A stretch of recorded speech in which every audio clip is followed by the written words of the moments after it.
I was sitting at my new kitchen table, still surrounded by half-unpacked boxes, when I heard the sound of chainsaws roaring outside my window. The noise jolted me from my coffee, and I rushed to the front door of my property in Asheville, North Carolina, my heart pounding with a sense of dread I could not quite place. What I saw made my blood run cold.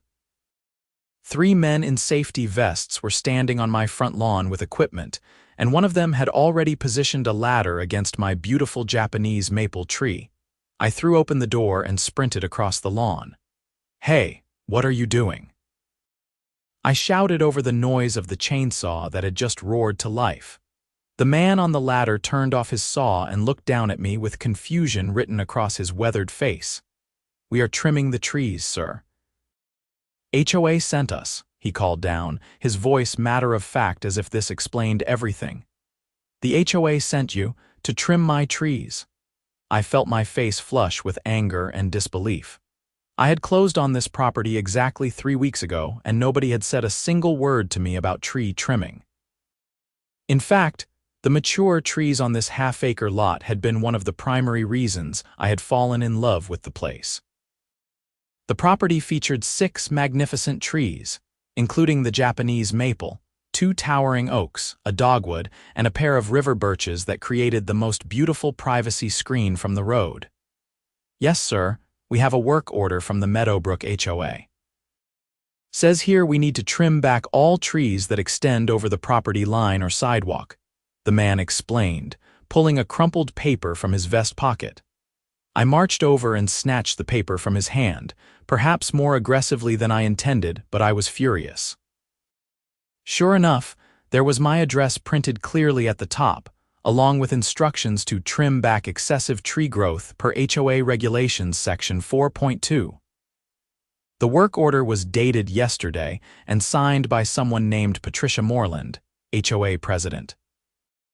"I never authorized this," I said firmly, looking at each of the 3 workers in turn. "I am the property owner and I did not give anyone permission to touch my trees. You need to leave. Now." The lead worker, whose name tag read Miguel, held up his hands in a placating gesture. "Look, sir, we just do what we are told. The HOA hired us and they are paying us. You need to take this up with them. We have 5 more properties to visit today." "I do not care if you have 50 properties to visit. These are my trees on my property and you are not touching them without my explicit permission. I am asking you to leave right now or I will call the police for trespassing." My voice was shaking, but I stood my ground. Miguel looked at his crew, then back at me, and finally shrugged. "Fine. We will call the HOA and let them sort this out, but I am telling you right now we are going to charge them for the call-out anyway. We drove 45 minutes to get here." "That is between you and them," I said coldly. "Not my problem." The 3 men packed up their equipment with deliberate slowness, making it clear they were annoyed by the wasted trip. I stood on my lawn with my arms crossed, watching every movement until their truck disappeared down the tree-lined street. Only then did I allow myself to take a deep breath and assess what had almost happened. I walked around my property, looking at each tree with new eyes. They were all healthy, magnificent specimens that had clearly been there for decades. The Japanese maple near the front had branches that extended slightly over the sidewalk, creating a gorgeous canopy that neighbors walked under. The oaks were massive, their branches spreading wide and providing shade to nearly half my yard. None of them looked overgrown or dangerous. In fact, they looked exactly as they had when I toured the property with my real estate agent, when I made my offer, and when I did my final walkthrough before closing. Back inside, I dug through my moving boxes until I found the folder containing all my closing documents. I pulled out the HOA paperwork that I had admittedly only skimmed before signing. I was usually more careful, but the purchase had been somewhat rushed. I had been renting in Charlotte for 5 years, saving every penny for a down payment, and when this property came on the market at a price I could barely afford, I jumped on it. The house itself was a modest 3-bedroom ranch built in the 1970s, but the lot was spectacular, and Asheville had been my dream location for years. I flipped through the HOA covenant, conditions, and restrictions, looking for anything about trees. The document was 43 pages long and written in the most mind-numbing legal language imaginable. My eyes glazed over after the first few pages of definitions and whereas clauses. Finally, on page 27, I found it. Section 4.2, Tree and Landscape Maintenance. The section stated that all property owners were responsible for maintaining their trees and landscaping in a manner that did not create hazards or obstruct common areas. Trees that overhung sidewalks must be trimmed to provide at least 8 feet of clearance. Trees that extended over property lines could be trimmed by the adjacent property owner. And here was the kicker. The HOA reserved the right to perform necessary maintenance if a property owner failed to comply after written notice, with all costs to be billed to the property owner. I read that last part 3 times. Written notice. They were supposed to give me written notice and an opportunity to comply before sending a crew to hack away at my trees. I had received exactly 0 notices. I had been living here for 3 weeks, and my mailbox had received nothing but grocery store circulars and credit card offers. I grabbed my phone and dialed the number printed on the HOA letterhead. It rang 6 times before going to voicemail. You have reached the Meadowbrook Homeowners Association. Please leave a message with your name, address, and the nature of your call, and someone will return your call within 2 business days. 2 business days. I was not waiting 2 business days. I left a terse message explaining that tree trimmers had shown up at my property without authorization and that I needed to speak with Patricia Moreland immediately. Then I hung up and started searching for more information. A quick internet search revealed that Patricia Moreland was indeed the president of the Meadowbrook HOA and had held that position for the past 7 years. Her personal phone number was not listed, but I did find the HOA's website, which was a barely functional relic from approximately 2008. It featured pixelated photos of the neighborhood entrance sign and a calendar of events that had not been updated since 2019. There was, however, a page listing the board members. In addition to Patricia Moreland as president, there was a vice president named Karen Hendricks, a treasurer named Robert Yao, and a secretary named Dorothy Mills. Of course, one of them was named Karen. It felt almost too on the nose. I sent emails to all 4 board members through the contact form on the website, explaining the situation and demanding an immediate response. Then I sat back and tried to calm down. My hands were still shaking from the adrenaline of confronting the tree crew. The rest of the day passed without any response from the HOA. I busied myself with unpacking, but I kept glancing out the windows at my trees, half expecting another crew to show up. By evening, I was exhausted and frustrated. I made myself a quick dinner and was just settling onto my couch when my phone rang with an unfamiliar local number. "Hello," I answered. "Yes, this is Patricia Moreland from the Meadowbrook HOA. I received a rather hostile message from you today." Her voice was clipped and cold with the tone of someone who was used to being obeyed without question. "Hostile? I stopped a tree crew from cutting up my trees without my permission. That is not hostile. That is protecting my property," I shot back. "Mr. Henderson, is it? Let me explain something to you. When you purchased your property, you agreed to abide by all HOA rules and regulations. Section 4.2 clearly states that trees must be maintained and your trees are in violation. We sent you a notice weeks ago. I never received any notice. And even if you did send one, which I doubt, I have only owned this property for 3 weeks. There is no way you sent it weeks ago." There was a pause on the other end of the line. "The notice was sent to the previous owner." I almost laughed at the absurdity. The previous owner. The one who no longer owns the property? How exactly was I supposed to receive a notice sent to someone else? "That is not the HOA's problem, Mr. Henderson. The violation existed before you purchased the property. It is your responsibility now." "No, Patricia, that is not how this works." You cannot send a work crew onto my property without notifying me first and giving me an opportunity to address whatever issue you think exists. That is in your own regulations. I read them. We gave the property adequate notice, she insisted, her voice rising slightly. No, you gave a previous owner notice. That does not count, and you know it. Let me be absolutely clear. No one is trimming my trees without my explicit authorization.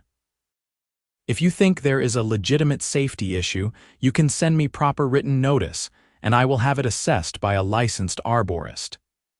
The HOA has already hired an arborist, Patricia said smugly. Or rather, the tree service includes arborist assessment in their work. They determined that your trees need trimming. Then I want to see that assessment in writing, along with the credentials of whoever made it.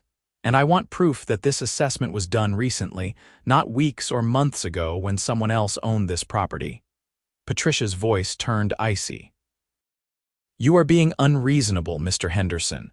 This is not how we do things in Meadowbrook.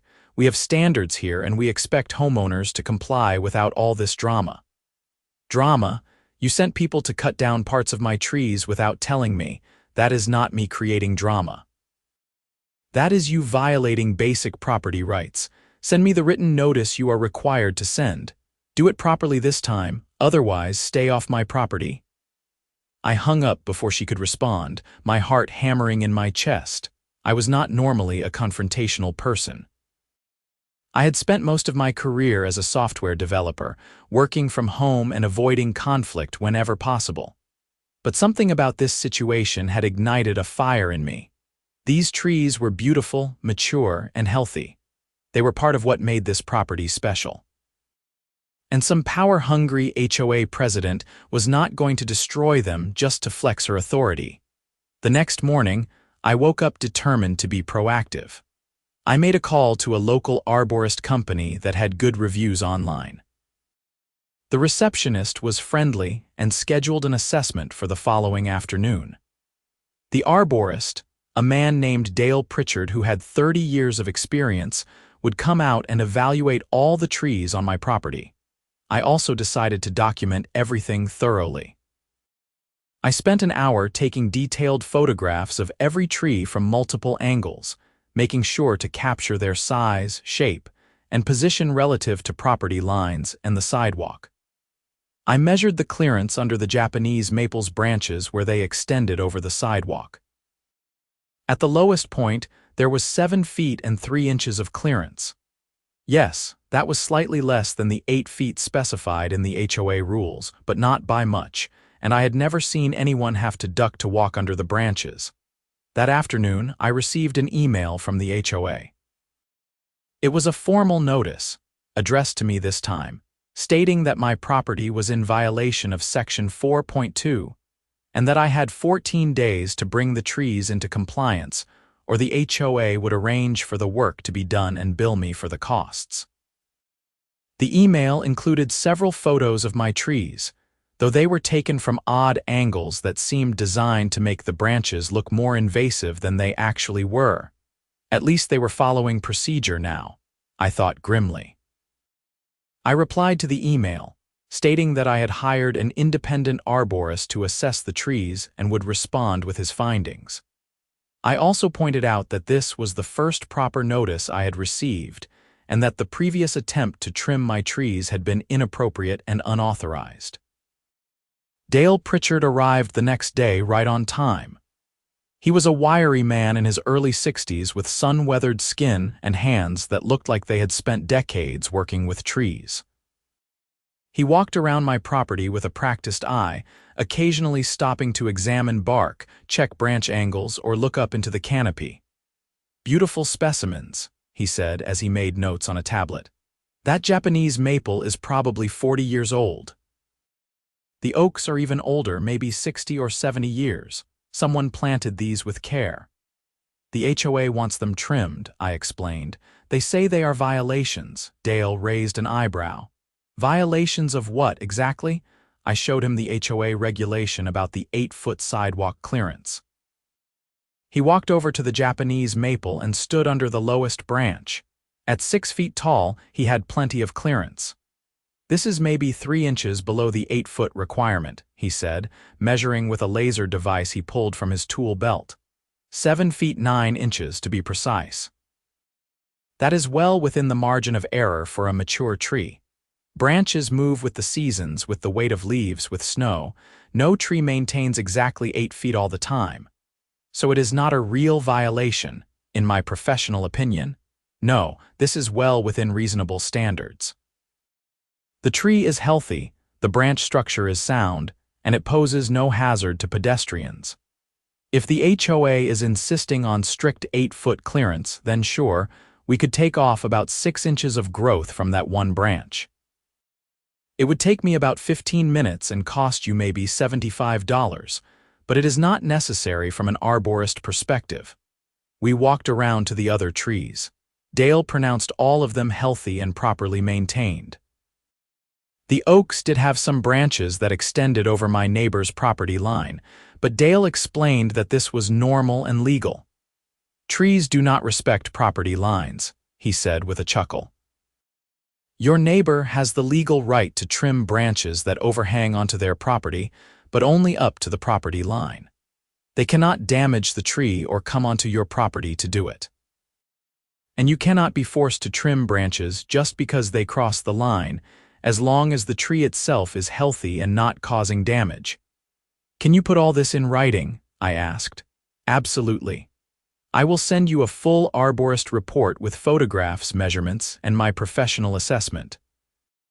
There will be a fee for the detailed report, probably around $200, but it sounds like you need documentation. Whatever it costs, I need it. Dale emailed me the report 2 days later. It was thorough and professional, complete with detailed photos, species identification, health assessments, and specific measurements. His conclusion was clear. All trees on the property were healthy, properly maintained, and posed no hazard. The minor clearance issue with the Japanese maple could be easily addressed with minimal trimming if required. But in his professional opinion, it was not necessary. Armed with this report, I sent another email to the HOA, attaching Dale's full assessment. I explained that I had hired a licensed arborist with 3 decades of experience, and his professional opinion was that no significant trimming was necessary. I offered to do the minimal trimming on the Japanese maple branch if the HOA absolutely insisted on strict 8-foot clearance, but I emphasized that this was the only work that could possibly be justified. The response came not from Patricia Moreland, but from Karen Hendricks, the vice president. Her email was even more hostile than Patricia's phone call had been. Mr. Henderson, the HOA is not interested in your personal arborist's opinion. We have our own standards and our own contractors. Your trees are in violation, and they will be trimmed to compliance. If you do not arrange for this work within the remaining 11 days of your notice period, we will send our crew back to complete the job. The cost will be added to your HOA account and will become a lien on your property if not paid. This is your final warning. I read the email 3 times, feeling my blood pressure rise with each pass. They were not even pretending to be reasonable anymore.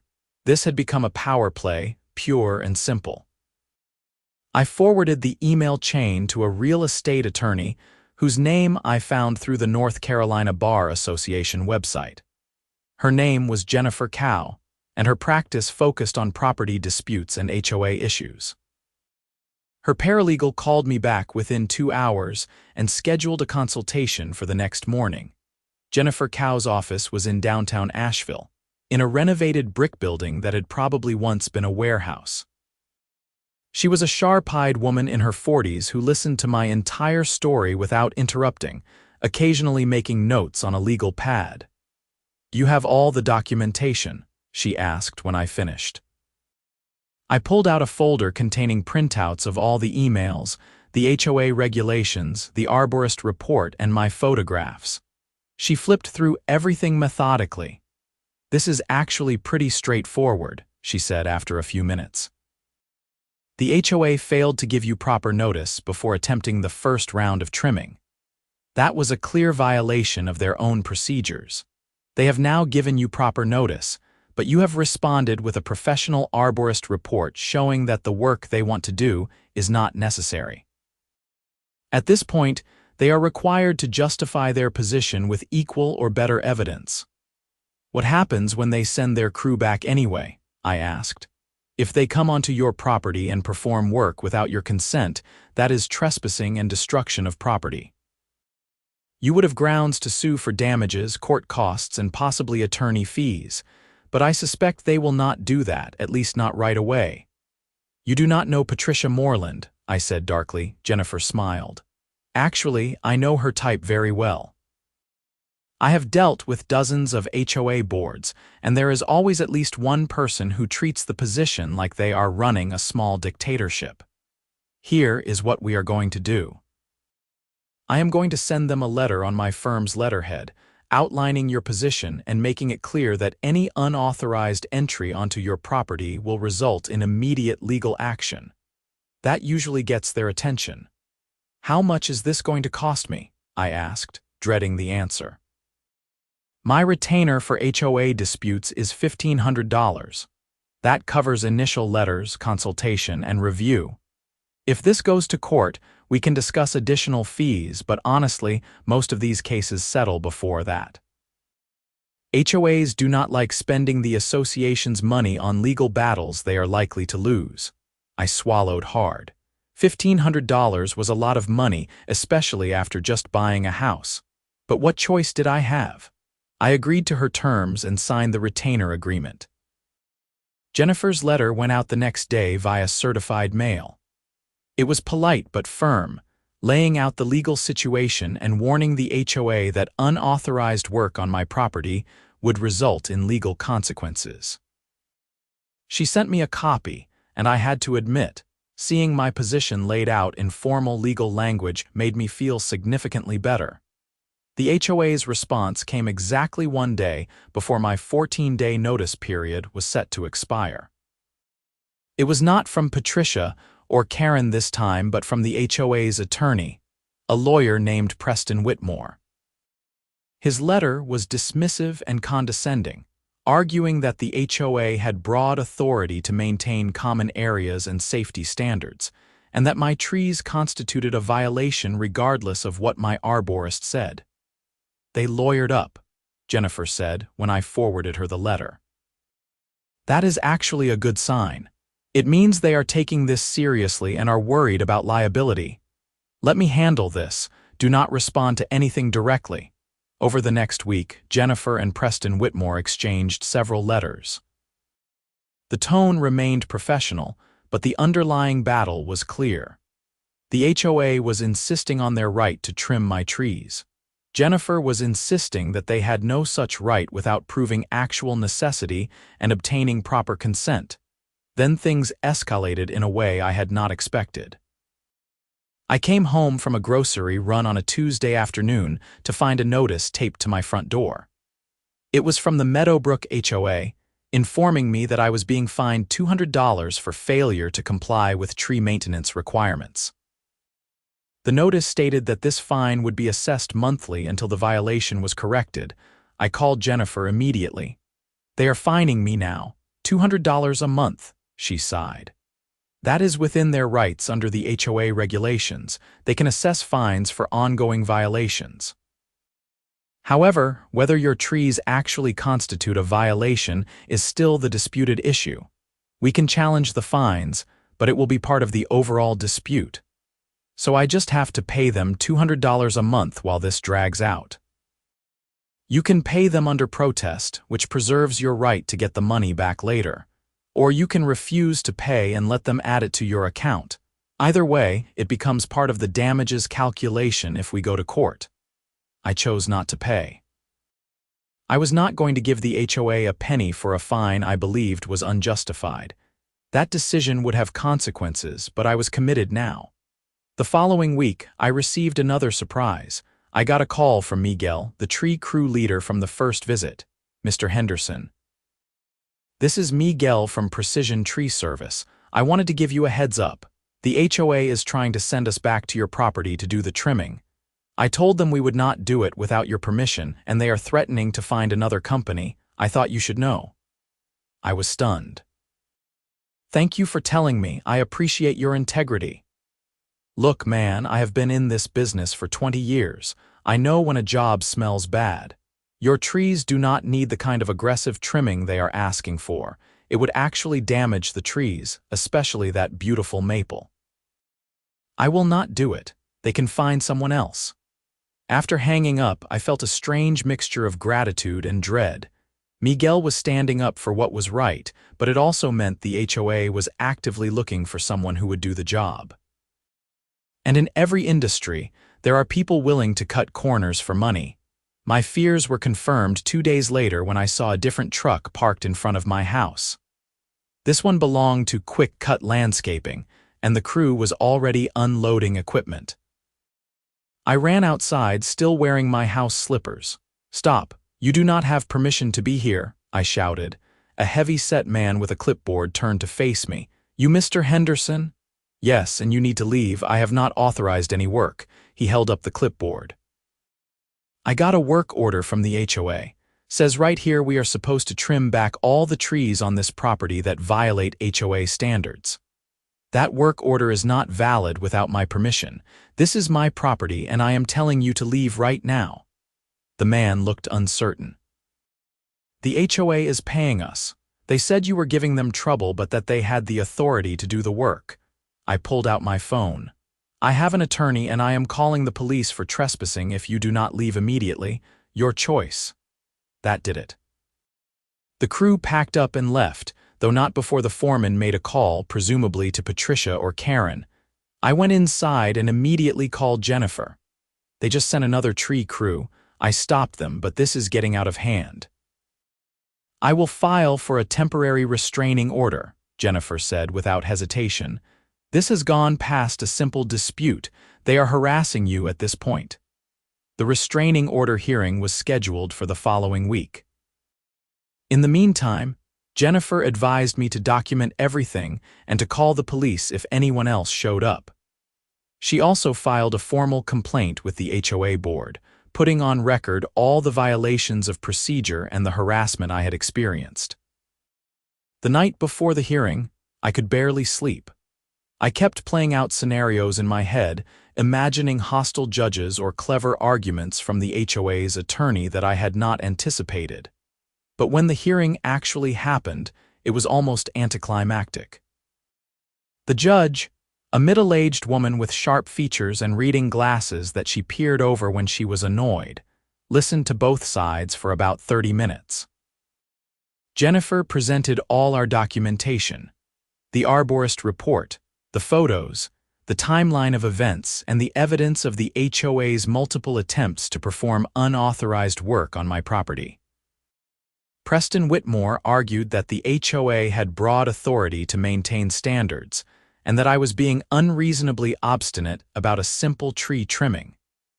He tried to paint me as a difficult homeowner who was refusing to follow the rules that everyone else followed. The judge cut him off mid-sentence. "Counselor, I have read the Arborist report submitted by the plaintiff. It clearly states that the trees in question are healthy and pose no hazard. What evidence does the HOA have to contradict this professional assessment?" Preston fumbled for a moment. "Your Honor, the HOA has its own standards, and the trees violate those standards.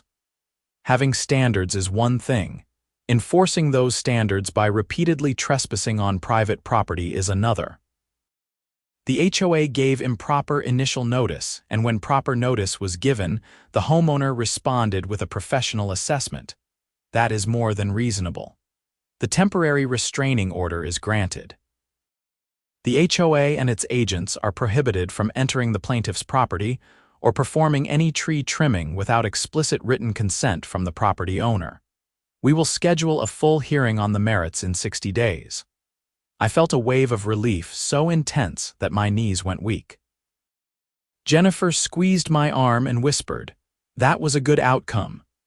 As we left the courtroom, I saw Patricia Moreland and Karen Hendricks standing in the hallway with Preston Whitmore. They both glared at me with undisguised hostility.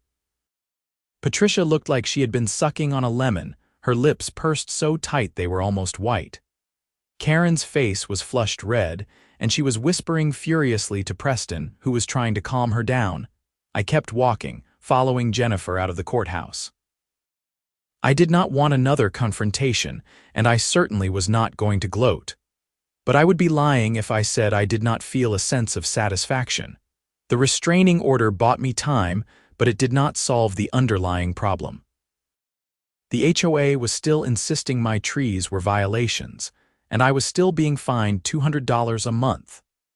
Those fines were now up to $600 on my HOA account, and I had received a threatening letter saying that if I did not pay, they would place a lien on my property. Jennifer assured me that any lien would be invalidated if we won the full hearing, but the stress was taking its toll.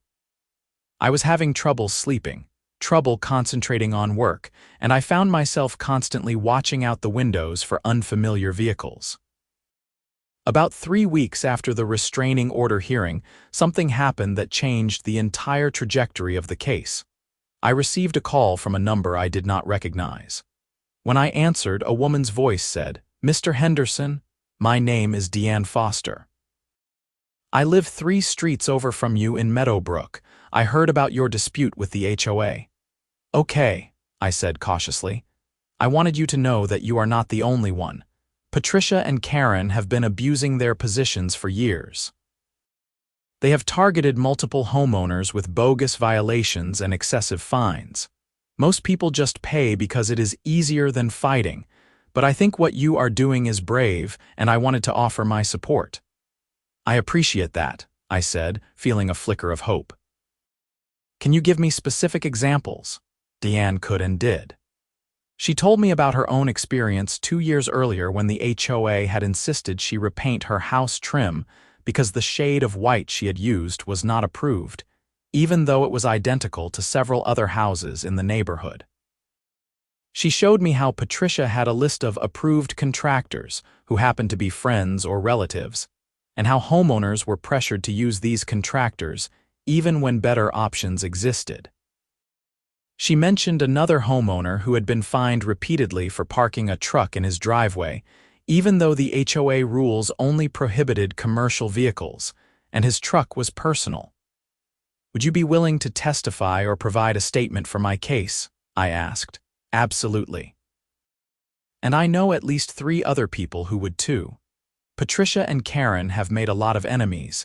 They run the HOA like their own personal kingdom. This was exactly what I needed." Jennifer was thrilled when I told her. "If we can show a pattern of abuse and selective enforcement, that strengthens your case tremendously. It shows this is not about legitimate rule enforcement, but about control and power." Over the next 2 weeks, Jennifer and I collected statements from 5 different Meadowbrook homeowners who had been targeted by the HOA. The stories were remarkably similar. Patricia and Karen would seize on minor or questionable violations, refuse to accept any evidence to the contrary, and escalate fines and penalties until the homeowner either complied or moved away. In one particularly egregious case, an elderly couple had been forced to remove a garden shed that had been on their property for 15 years, because Patricia suddenly decided it violated setback requirements, even though the shed had been there when they bought the house and had never been an issue under previous HOA boards. Armed with this evidence, Jennifer filed an amended complaint, expanding the case from just my tree dispute to a broader pattern of HOA abuse and harassment. She also filed a motion to have Patricia and Karen removed from the HOA board pending the outcome of the case. The full hearing was scheduled for a Thursday in late October. The courtroom was more crowded than I expected. In addition to the lawyers and the HOA board members, several of the homeowners I had talked to showed up to watch, along with a reporter from the local newspaper who had gotten wind of the case. The judge this time was a different one, an older man with white hair and a reputation for no-nonsense rulings. He listened to 2 hours of testimony including mine, Dale Pritchard the Arborist, Deanne Foster, and 2 other homeowners. Preston Whitmore tried his best to defend the HOA, arguing that boards needed authority to enforce rules and that occasional disagreements were inevitable in any community. But the evidence was overwhelming. Dale testified that my trees were healthy and posed no hazard. The other homeowners testified about selective enforcement and harassment. Jennifer presented email records showing that Patricia and Karen had discussed making examples of homeowners who pushed back on HOA decisions. The judge took a short recess and returned with his ruling. I find in favor of the plaintiff, Mr. Henderson. The HOA's actions regarding his trees were not supported by evidence of any genuine hazard or violation. The attempts to perform unauthorized work on his property constituted trespassing and harassment. The fines assessed against Mr. Henderson are invalidated and must be refunded. Additionally, I am ordering a full audit of the HOA's enforcement actions over the past 3 years. If this pattern of selective enforcement is as pervasive as it appears, there may be grounds for additional remedies. I felt like I could finally breathe again, but the judge was not done. Furthermore, I am granting the plaintiff's request for attorney fees and costs.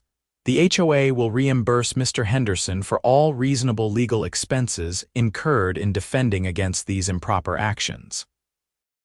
Jennifer had told me this was possible, but I had not really believed it would happen.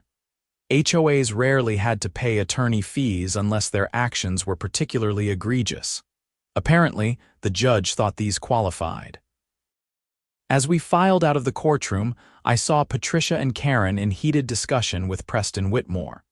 Karen looked like she was on the verge of tears, while Patricia's face was a mask of barely controlled rage. I felt no sympathy for either of them. That should have been the end of it. The judge had ruled the case was over, and I could finally move on with my life. But Karen Hendricks had one more move to make, and it turned out to be the biggest mistake of her life. 2 days after the hearing, I was working from home when I heard a vehicle pull into my driveway. I looked out the window and saw Karen Hendricks getting out of a silver Mercedes SUV. My first thought was to call Jennifer or the police, but curiosity got the better of me. What could she possibly want now? I opened the door before she could knock. "Karen, what are you doing here?" She looked different than she had in court. Her hair was disheveled, her makeup was smudged, and there was a wild look in her eyes that set off alarm bells in my head. "You ruined everything," she said, her voice shaking. "Do you know what you have done?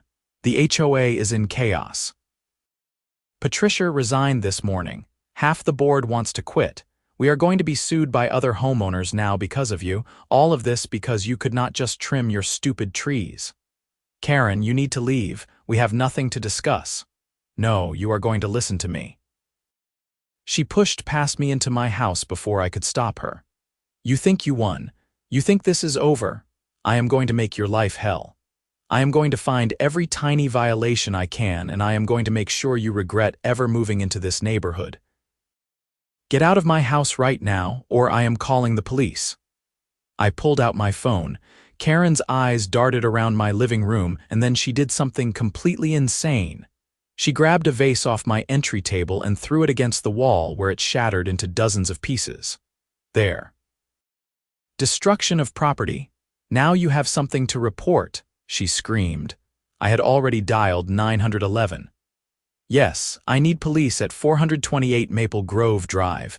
There is a woman who forced her way into my home and is destroying property." The dispatcher asked if I was in immediate danger, and I said I did not think so, but that the woman was clearly unstable. She told me officers were on the way. Karen seemed to realize what she had done. The manic energy drained from her face, replaced by something like fear. I did not mean. "Sit down on that couch and do not move," I said firmly. "The police are coming." She sat, and we waited in tense silence for what felt like an eternity but was probably only 5 minutes. When the police arrived, I explained what had happened, showing them the broken vase and explaining the background of the HOA dispute. Karen tried to claim it was all a misunderstanding, that she had just come to talk and had accidentally knocked over the vase. But I had my phone in my hand the entire time, and I had recorded audio of her pushing into my house and her admission that she was there to threaten me. When I played the recording for the officers, Karen's face went pale. The officers arrested her for trespassing and destruction of property. As they led her to the patrol car in handcuffs, I felt a complicated mixture of emotions. Part of me felt vindicated. Part of me just felt exhausted. This had spiraled so far beyond a dispute over tree trimming. The story made the local newspaper the next day. HOA Vice President arrested after confrontation with homeowner, read the headline. The article detailed the court case, the history of HOA abuse, and Karen's ill-advised visit to my house. The comments section was split between people who thought HOAs were out of control and people who thought I should have just trimmed my trees and avoided all the drama. Karen was charged with criminal trespassing and destruction of property. Both were misdemeanors, but given the circumstances and the recording I had, her public defender advised her to take a plea deal. She ended up with 6 months of probation, community service, and an order to stay away from me and my property. But the story was not over yet. Remember the tree service crew that the HOA had initially sent? The bill for that canceled service call came due, and when the HOA refused to pay the full amount because the work had not been completed, Miguel and Precision Tree Service sued them. I found out about this because Miguel called me to see if I would provide a statement about what had happened. I was happy to do so. The case was straightforward. The HOA had hired Precision Tree Service to do work on my property without my authorization. Miguel and his crew had responded to the call, brought equipment, and been prepared to do the work. When I refused to allow them on my property, they left, but they were still entitled to payment for the call-out, equipment rental, and crew time.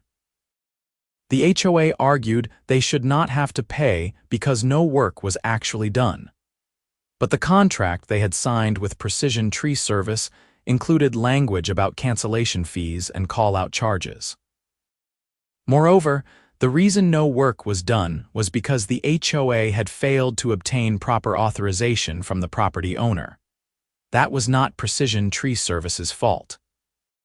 The small claims court judge ruled in favor of Miguel, ordering the HOA to pay the full invoiced amount of $890, plus court costs.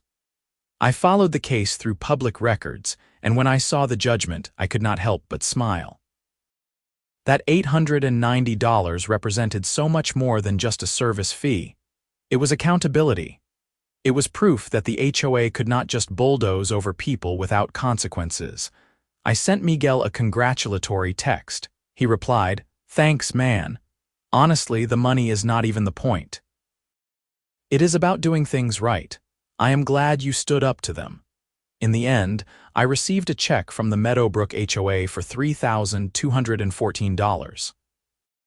That was the $600 in invalidated fines plus Jennifer's attorney fees, which had come to $2,614 after she gave me a discount for the positive publicity the case had generated. The HOA's insurance had initially balked at paying, but Jennifer threatened additional litigation, and they caved. The HOA itself underwent major changes. Patricia had resigned, Karen was barred from holding any HOA position as part of her probation, and 3 other board members stepped down in the wake of the scandal. A new board was elected, including Deanne Foster as president. One of her first actions was to commission a review of all HOA enforcement actions from the past 5 years. They found dozens of questionable fines and violations, many of which were invalidated and refunded. Deanne called me personally to apologize on behalf of the new board and to ask if there was anything they could do to make amends. I appreciated the gesture, but I told her that the best thing they could do was to run the HOA fairly and transparently going forward. As for my trees, they remained untouched. Dale Pritchard came back at my request and did trim about 4 inches from that one Japanese maple branch, just to bring it to full compliance with the 8-foot clearance rule. He charged me $60 and said it was the easiest job he had had all month.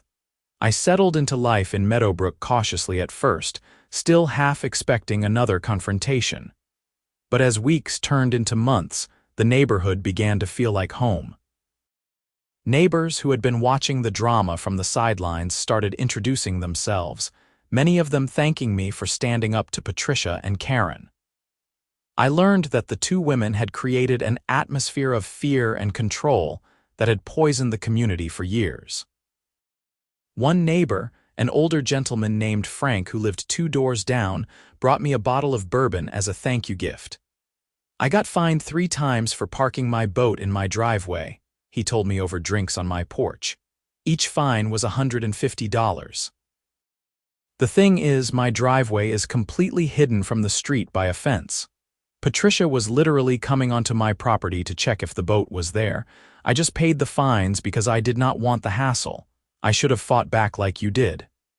It is not too late, I said. The new board is reviewing old cases. You should file a complaint. Frank did, and 2 months later he received a refund check for $450, representing the 3 improper fines. He was not the only one. Over the course of the next year, the HOA issued more than $15,000 in refunds for improper fines and fees assessed under Patricia and Karen's leadership. The local newspaper did a follow-up story 6 months after the original incident. The reporter interviewed me, Deanne Foster, Miguel from Precision Tree Service, and several other homeowners. The story painted a picture of a community that had been quietly suffering under petty tyranny and had finally found the courage to push back. It was a bit more dramatic than I would have put it, but the core truth was accurate. I was quoted in the article saying, "I just wanted to protect my trees. I never intended to start a revolution. But sometimes standing up for what is right has consequences beyond what you expect." That quote got picked up by several HOA reform advocacy groups, and I received emails from people all over the country sharing their own HOA horror stories. Some of them asked for advice, and I did my best to help, usually by recommending they document everything and consult with an attorney if things escalated. Jennifer Cow also benefited from the publicity. Her practice grew significantly as more people learned about her expertise in HOA disputes. She sent me a thank you card and a gift basket, joking that I was her best marketing campaign ever.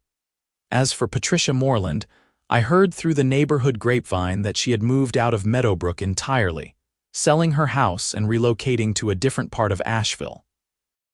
I never saw her again, and I was perfectly fine with that. Karen Hendricks stayed in the neighborhood, but she kept a very low profile after her probation ended. I occasionally saw her at the grocery store or driving past my house, but we never spoke. The one time we made eye contact in the checkout line, she quickly looked away. My relationship with the new HOA board was cordial and professional. They sent out a newsletter every month, held open meetings where homeowners could voice concerns, and generally operated with a level of transparency that would have been unthinkable under Patricia's regime. I attended a few meetings, mostly just to observe and make sure things were being done properly. At one meeting, about a year after the whole debacle, a new homeowner raised a concern about a neighbor's overgrown hedge that was blocking the sidewalk. It was a legitimate issue, and the hedge really did need trimming. Deanne Foster handled it beautifully. She thanked the homeowner for bringing it up, said the board would send a polite notice to the property owner asking them to address it, and offered to provide contact information for local landscapers if the homeowner needed help finding someone. No threats, no fines, no power trips. Just reasonable adults solving a problem together. That was what an HOA was supposed to be. Not a tool for petty tyrants to exercise control, but a mechanism for neighbors to collectively maintain their community in a fair and reasonable way. My trees flourished. Each spring, the Japanese maple burst into vibrant red leaves that glowed in the morning sun. The oaks provided deep shade during the hot summer months. The dogwood bloomed with white flowers that looked like snow against the green backdrop. And the river birches continued to create a natural privacy screen that made my backyard feel like a secret garden. I sometimes stood in my yard, looking up at those trees, and thought about how close I had come to losing them. If I had been just a little less stubborn, or a little more willing to go along to get along, they would have been hacked back to bare stubs, their beauty destroyed in the name of arbitrary compliance. But I had stood my ground. I had spent money I could barely afford on lawyers and arborists. I had endured stress, confrontation, and even a home invasion. And in the end, it had been worth it. Not just because I saved my trees, but because I had helped free an entire community from abuse. Dale Pritchard stopped by one afternoon about 18 months after our initial meeting. He was in the neighborhood doing work for another homeowner and wanted to check on the trees. We walked around the property together, and he pronounced everything healthy and thriving. "You know," he said, standing under the Japanese maple, "in all my years doing this work, I have seen a lot of beautiful trees cut down for stupid reasons. Budget concerns, lazy property management, or just people who do not appreciate what they have. It is always sad. But every once in a while someone fights for their trees, and those are the stories that give me hope." "I am glad I could be one of those stories," I said. "You did not just save your trees, though." I have gotten 3 more calls from homeowners in this neighborhood who were told by the old HOA board that their trees needed to be removed or severely trimmed. They all wanted independent assessments. Every single one of those trees was fine. Your case made people realize they did not have to just accept what they were told. That matters. After Dale left, I sat on my porch with a cold beer and watched the evening light filter through the leaves of my trees. The branches swayed gently in the breeze, casting dancing shadows across my lawn. Somewhere in the distance, I could hear kids playing and dogs barking. It was a perfect neighborhood moment, the kind of peaceful evening that I had dreamed about when I was saving up for a down payment all those years. It had been a long, exhausting battle to get to this point. But sitting there in the shade of my trees, with the knowledge that I had stood up for what was right and won, I felt a deep sense of satisfaction. My property, my trees, my rights had been violated, but I had fought back, and I had prevailed. The $890 bill that Precision Tree Service had successfully recovered from the HOA became a symbol in the neighborhood of accountability and justice. It was not a huge amount of money in the grand scheme of things, but it represented something important. It said that actions have consequences, that even powerful institutions like HOAs cannot simply do whatever they want without facing repercussions. I framed the news article about Miguel's court victory and hung it in my home office, right next to Dale's Arborist report. They were reminders of the allies who had stood with me, the professionals who had done their jobs with integrity, even when it would have been easier to just go along with the HOA's demands.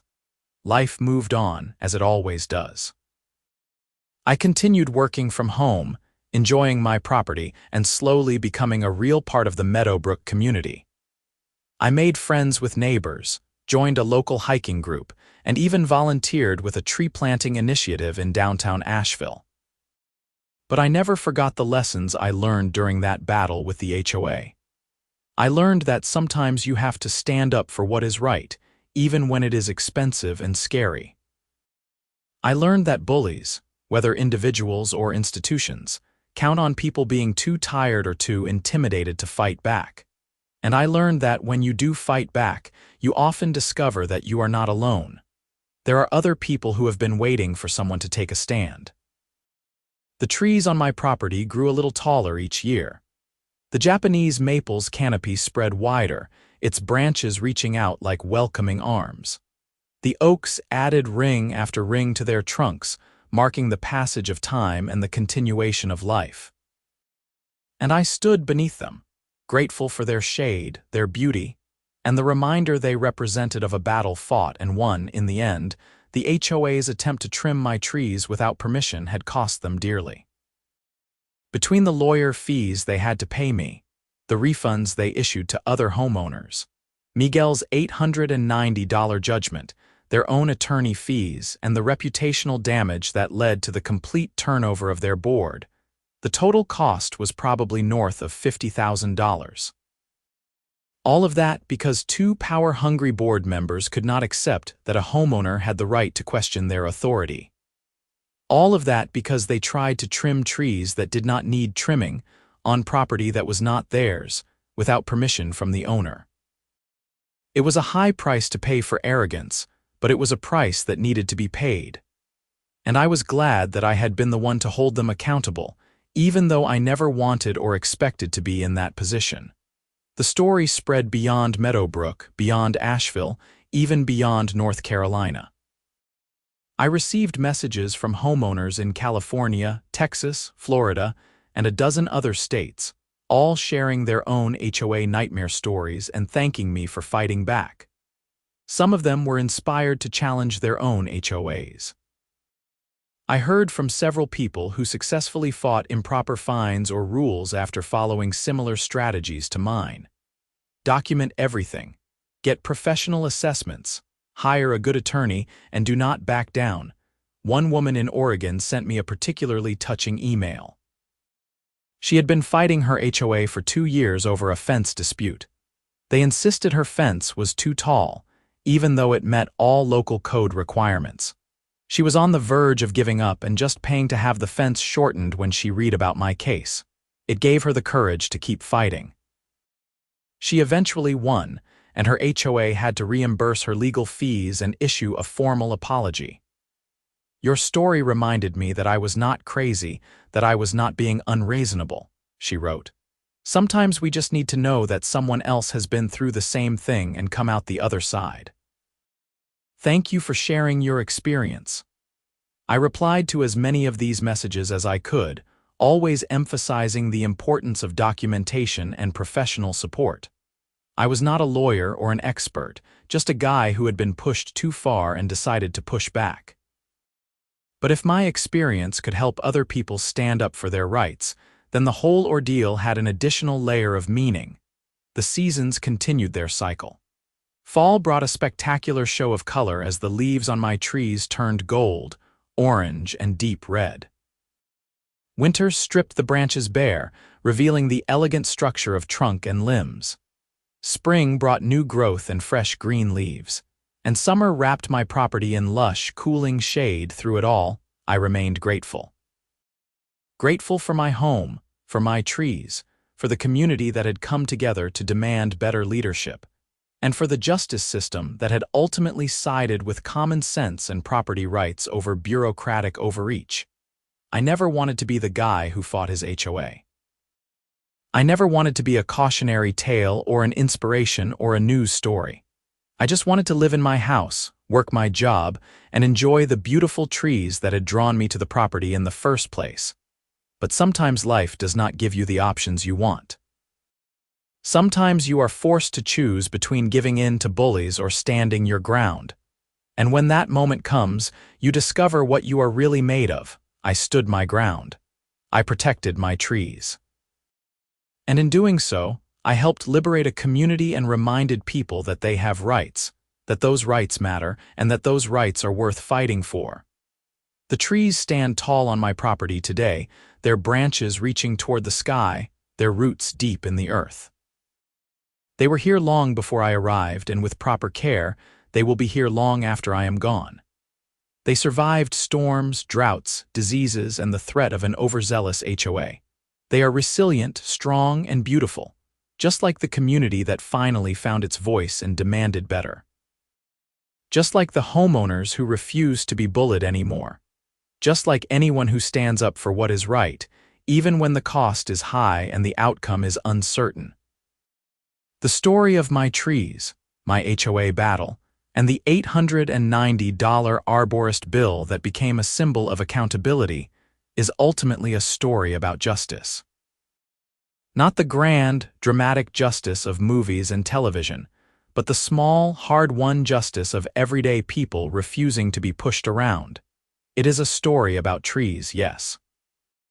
But it is also a story about dignity, property rights, community, and the importance of standing up to bullies, whether those bullies are individuals like Patricia and Karen or institutions like a corrupt HOA board.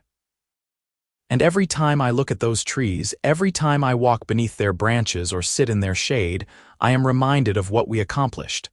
Not just me, but everyone who stood up, spoke out, and demanded better. We won.